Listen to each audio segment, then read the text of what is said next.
don't see why anybody would want to do it. It's not a nice place.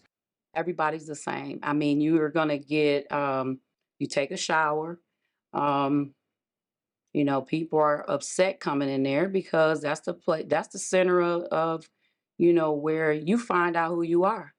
You stripping off the world and you coming down and everybody, I don't care how much money you got, I don't care how much education you got, y'all all putting on the same colors, blue and orange. Gangs don't go to church on Sunday and then preach the gospel for the next 6 days. They're gangs because they commit crimes. You have your gang activities that goes on inside of prison. You have your drug activity that goes on inside the prison. You have your extortion rings where they demand that you have your family send them money.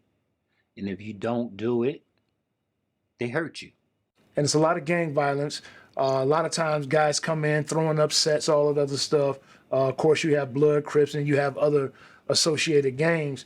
And the first thing that they ask them is, where you from?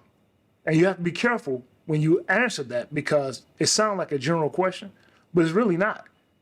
And if you're in a different zone, if you mention a zone or where you from, you're automatically affiliated. So their thing is to try to get you to get on their team or to beat you down. Well, I imagine it's pretty scary for them. A lot of them, they buckle. They remember that they were kids, but you're not no more.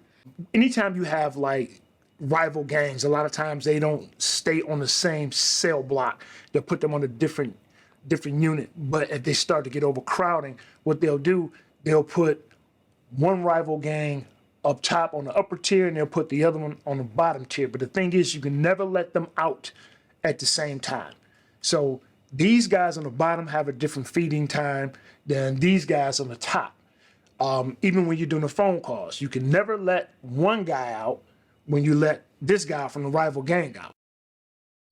Cell phones and social networks are linked to crimes. Cell phones lead to social networks. Social network leads to bullying.